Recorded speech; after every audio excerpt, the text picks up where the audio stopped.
Hi, everyone, and welcome to our webinar series. Today, we're talking about why you need to make the shift to strategic demand marketing. We've got Jennifer Harmel, Chief Operating Officer of Annuitas, Jessica Jones, Chief Growth Officer of Annuitas, and Jen Watson, Senior Strategy Director of Annuitas, here with us. Thank you guys for being here today. I'm so happy to have you. Thank you. Absolutely. So I just want to dive right in. And I think the best place to start is by asking all of you, why has this idea that you need to make a shift in your demand marketing moved from a nice to do thought to a must do initiative? Jessica, you want to start us off? Sure. I think everyone knows what's been going on for the last couple of years. We don't need to rehash it, but I do think that the initiatives that people had in place have been accelerated by the last couple of years. Everyone working from home and the hybrid work environments and all of the changes in the way people do business, the way people buy, have really accelerated a lot of, I hate to use the buzzword, but digital transformations that have been going on. We could talk a little more about that, I'm sure, or a lot about that, I'm sure. But I think it's been something that's been long coming and it's been happening naturally, but I just think that it's been happening now faster. It's only been accelerated by the last couple of years and what's been going on in the world. Yeah, I also think the need and the pressure on sales and marketing leaders to measure results and be a little bit smarter, right, about what they're doing, deliver everything faster, smarter. It's impossible to do that unless you take a really good look at what your current approach is and most likely, drive some change. Yeah, and just to add to what Jennifer and Jessica said, I think what we saw, circling back to what Jessica said, is, the pandemic was kind of a catalyst for a lot of these things that were already happening. And now you had this disruption to the buyer journey and the disruption to the way we're all doing things. And I think now people have come to favor some of the ways that we have transitioned during the pandemic. So if you're running a company, a B2B company, you now have to figure out the anytime, anyway, anywhere way to operate. So I think that's a big part of where people are right now. It's like, how do we take what happened during the pandemic that we now know is sticking, and how do we make it work for us in our business? Yeah. I think that's really interesting. And Jen, you actually shared with me earlier this week a research piece from Gartner that talks more about where these pressures are coming from. It's called the Chief Marketing Officer Leadership Vision 2022, for those that want to look it up. And it had a lot of interesting facts and viewpoints, especially around how leaders are struggling to make this change while still deliver results that have to be delivered to the company. So I'm curious what your take is on that. Are you seeing people struggle with that balance? Absolutely. It's kind of like, I think one of the analogies that we've used internally among this group is it's like driving a car and building the car at the same time. So you still have to keep your forward momentum. You still have to keep, moving while you're making some very significant changes to how you're doing things.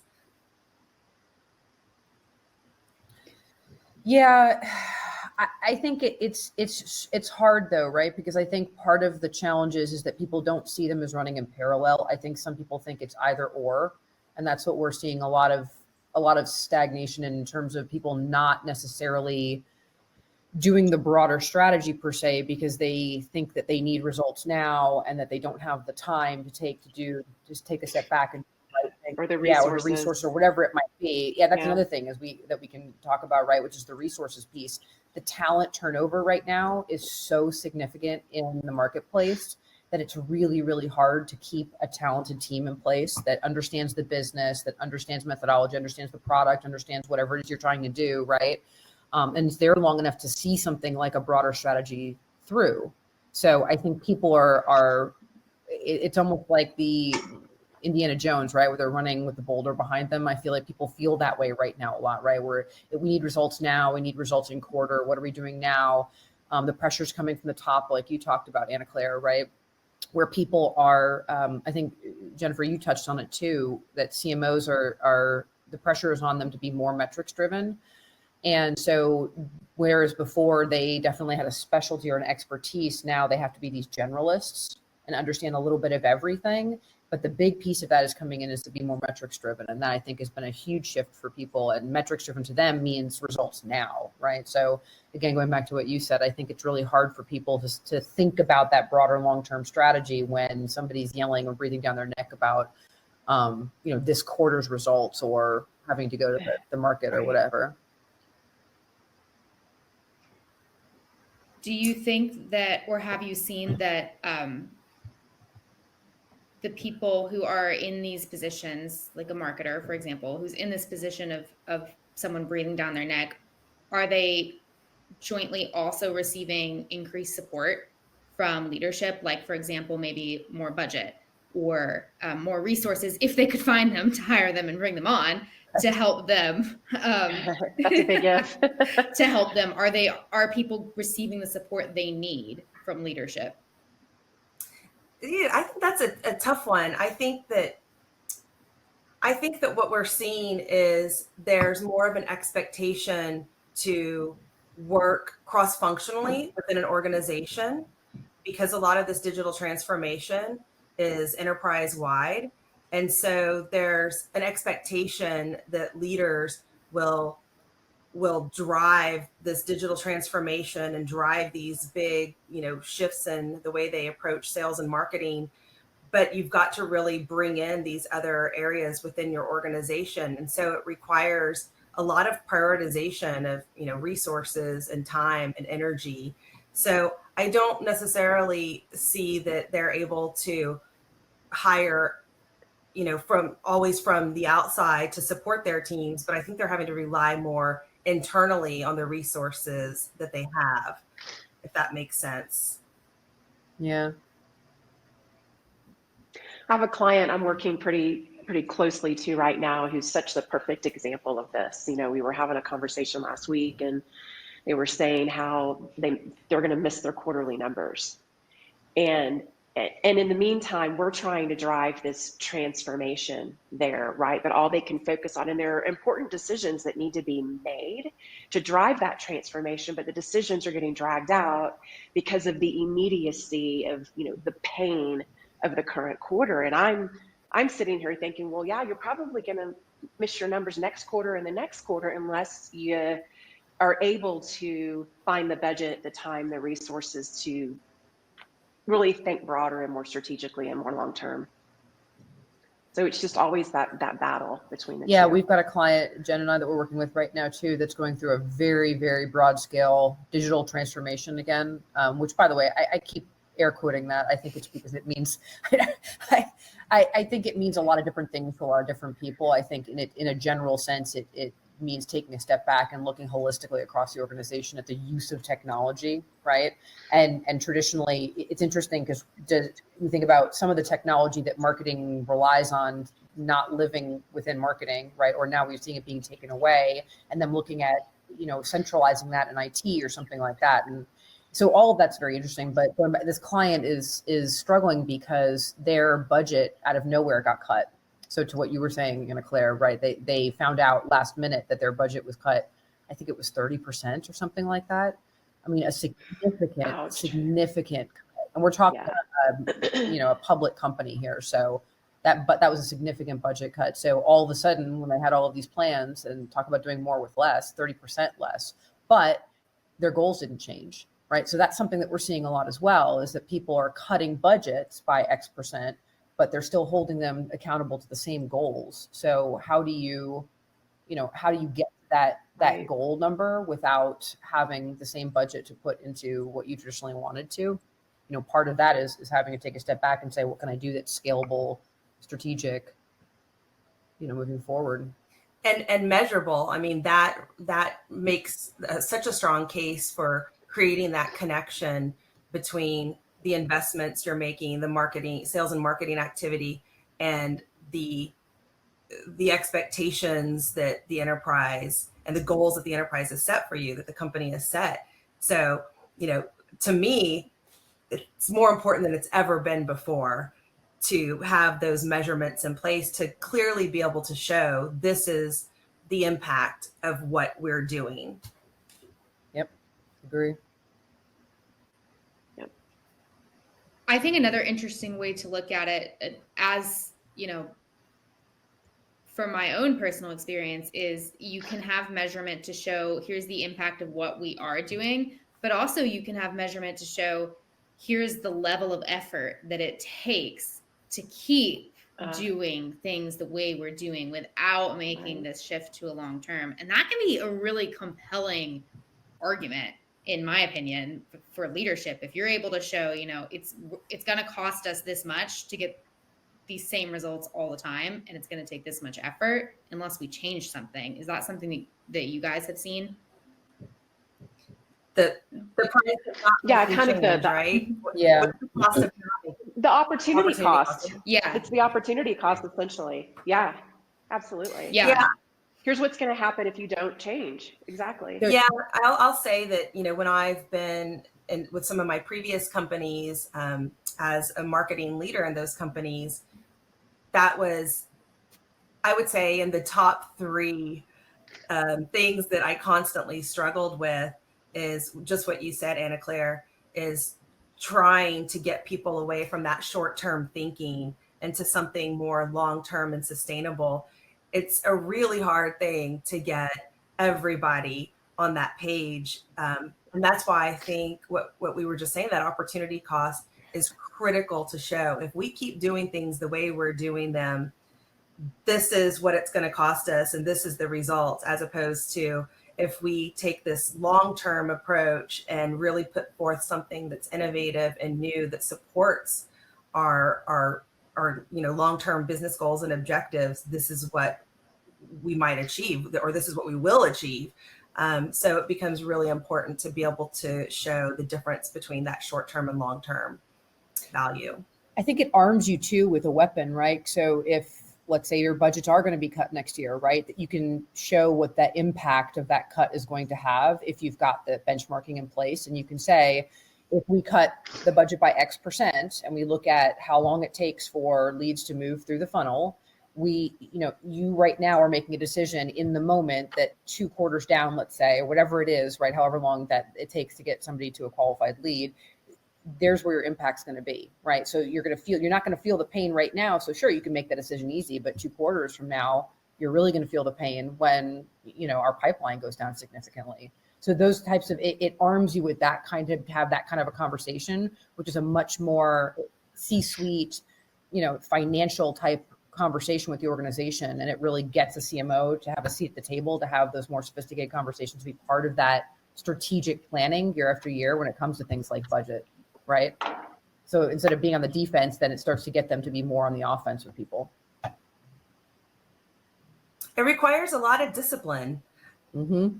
I'd be interested to know from Jessica and Jennifer what you've seen when talking with customers about things that they do internally to help drive that discipline throughout an organization, to get everybody to shift to a more long-term strategic way of thinking. Is there anything that comes to mind that you've seen that has been successful in driving those conversations and people adapting to long-term thinking? I think, well, if Jennifer, if you've got something. No, go ahead. There's. I think on the broadest level, right? When you think about, I've got a couple of clients right now that are really large enterprise level organizations, and they're working they're working towards establishing that demand gen center of excellence function, which really is the function within the organization that's going to put those guardrails up. It's going to, I know governance is sometimes a dirty word, right? But it's put the governance in place, really work with the business, work with the people that are in the trenches every day to lift up and see what they can amplify that's working across the organization. to provide those standardized KPIs and metrics, to cultivate and that talent and where it isn't, right? Through training and change management. You talked before about, Jen, about working across functions, right? That's not natural for a lot of people. And so how do so having the centralized function that can kind of lift up and see what's going on across the entire organization and see and anticipate things that might be challenges when it comes to change management, right? Because oftentimes people sit there and they look at what they're working on, and they don't realize that some big thing is coming down the pike that might interfere, that has nothing to do with sales, marketing, any of that, but it's still going to impact significantly people's ability to assimilate change and really make it a sticky habit within the organization, right? So I think that piece of it, having that management center of excellence, is really critical, and we've seen it work really well for organizations. But again, that's more of the larger. You have to have the structure, I would say, and the size to be able to make that work. Jennifer, you might have some better thoughts around smaller level organizations. I know you've been having some struggles there as well. I don't know. It's hard. Yeah, I mean, it is. I think, two things that just top of mind for me there when you ask that question is, one, obviously, you have to get everybody aligned around the same KPIs. It's like, singing off the same sheet of music. Again, cross-functionally, right? It shouldn't matter because you're all marching to those same goals. But I also think that and I don't want to go too far down the rabbit hole of change management, because we have a whole separate podcast around that. We could talk all day about it always that, comes but, up. Again, it does. But again, in today's environment, you could have a well-orchestrated DGCOE, but people are coming and going all the time, right? And so never losing sight of the fact that that can have such a huge impact, positively or negatively, in your transformation, right? Your champion leaves, and that could be a huge gap in what you're trying to do, right? And somebody new comes in and remembering to really educate them and pull them in and making sure that they're on board with those key KPIs and the direction that you're going. So that's, you asked maybe in some smaller organizations, I think that has an even bigger impact, right? Because there are fewer people. So each person can have a bigger impact. That goes back to, I think, the original question you asked, though, Anna Claire, right? Which is why now? Because if you don't have that blueprint, if you don't have that, that process, that standard process, the documentation, the benchmarking in place, all of those things, as people come and go, you're starting from scratch, right? And you're losing that institutional knowledge because it's stuck in everyone's heads, right? That's not scalable. To have an individual single point of failure that knows everything and that leaves small, large, doesn't matter, right? So if you have that repeatable, scalable process in place, you've got the benchmarks to understand how things that you're doing are changing, budget or people or approaches, whatever it might be, right? That's what's going to give you the ability to pivot quickly, regardless of what's going on in the marketplace. And even Jessica, outside of the organization, as needs change from a customer perspective or a buyer perspective, that I feel like gives you, a stronger need for that adaptive, scalable type of program that we're talking about. So it's like, yeah, you may have internal things that are happening that are changing, new people coming, new products, whatever is changing internally. But it also supports when you've got buyer preferences that start changing.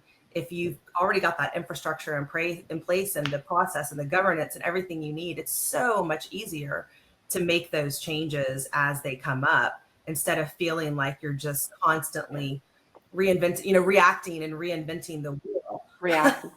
Right. You can be more proactive. Right. Yeah. I've actually got a client right now too, that they have the opposite problem, where they just got acquired and somebody's about to literally turn the fire hose on them in terms of leads. And so it's not, we don't have the leads, but now it's like, like we've been doing this, we've been on a small scale doing this, and it's been working really well because I can individually go in there and tweak this thing, or I can fix this piece of data or whatever, because we have a team of X and the volume is low, right? It's worked really well. Now all of a sudden somebody's going to turn a fire hose of leads on us. It's not sustainable, right? Like we can't we can't do it at scale, what we've been trying to do. So it works both ways too, right? Is I don't know how to turn things up, or, oh shoot, things are about to turn up. What do I do with that? How am I going to process that at scale, understand what's qualified, what's not, turn things back, do all the great things that a sophisticated demand process can do for you. They just don't, if you don't have that rigor in place, it's not, it's not going to work. Can't do the manual processes forever, huh? No. At some point, you're going to need a little bit more than that. You're going to need to sleep. Yeah. All right. Well, thank you all for your time and for joining us today. Before we wrap up, are there any last thoughts from any of you around anything we didn't cover about why you need to make this shift? No? Okay. I think we covered it. We covered it. Okay, well, thanks again for joining us. And thanks to the three of you for taking the time to talk to us about why you need to make this shift to a strategic demand marketing state sooner rather than later. And as a reminder, this is part of a series. So you can join us next time for the second installment, where we start talking more about how to actually make this shift. Thanks again, everyone.